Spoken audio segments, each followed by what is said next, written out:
Hi, this is Phil. I want to show you how to create a new event. Now, in Spark, go to Events, and there's a new link below that that allows you to add a new event from right here. When this opens up, it's going to ask for several pieces of information. Some of them are required, and most of them are not. One required field is the name of the event, your new event, and the category the event falls under. It's a sporting event. And let's see, it's hockey. Okay. The only other required part of this is the date, and it's going to happen on the 25th. Now at this point, I could go and save this as a quick event or save and create a new page attached to it, but there's a lot more information that you could be adding to it. You can select a location, all these locations that have been added into this, and you can add new locations if you need to. You can select a template. In this case, I'm just going to choose the default event template. You can create your own unique templates, and that's covered in another video. You can get to the event templates by the navigation up here and go to event templates. That will open a different page and allow you to create your own page templates that you can use throughout this section. Choose whether or not the page is unlisted, the year it's tied to, the time, if there's a specific time for that date, an image you want to tie to this, which will be used throughout the event calendar, and then several other options down at the bottom. Whether or not you want to designate this as our pick, whether or not it's part of your member site, if that's an option for you. You can schedule the page so it appears at a specific date and time, so you could pre-schedule this a couple weeks in advance if there's a special event that you don't want seen on your site until that time. Whether or not it's an ongoing event, how you want to link to the page, and this is very important. Be sure you add a home page and expanded view description to every event that you add to your page.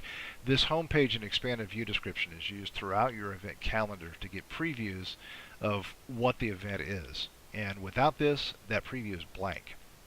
So also you can add page audio. You can shorten the URL a little bit for you, and you can link this to an external link if you so choose. If in case this is a quick event and you want to link it to a site, a page off of your site. Now, your options in saving is you can choose to save this as a quick event, in which case this is as much as you're going to see. If you have multiple quick events you want to do in a row, then choose save and add another quick event. Or if you want to go into the editor and create a full event page for this, you'll go and choose save and create page, which is what I'm going to do right here. Now when you get to this page, it's going to look very familiar, assuming you've already watched the create a page video. It's all based around sections and modules. And right now you can see that we have a section that has 2 columns in it. And there are several modules already populating the page. Now all of these modules are here because they're part of the default template. They're not necessarily being used. You'll see that the title's here, and the category's here, and the share is here. But we didn't add a location or the media or the description when we were on the previous page. So these modules they're kind of ghosted out so that it's showing you that there's no content inside them. Down below there's a section. This is a 1-column section, and it's just showing you your item, your calendar item, which has been spread all the way across the page.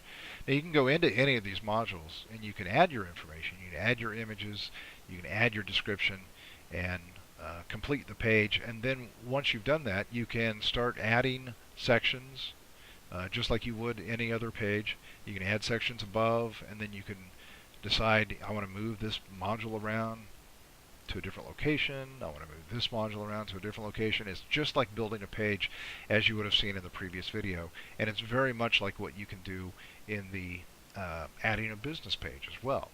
So be sure to watch that other video if you missed it the first time around. Watch creating a new page, and you'll understand more about how to work with your sections and your modules. And this allows you incredible flexibility, and we hope you enjoy working with it.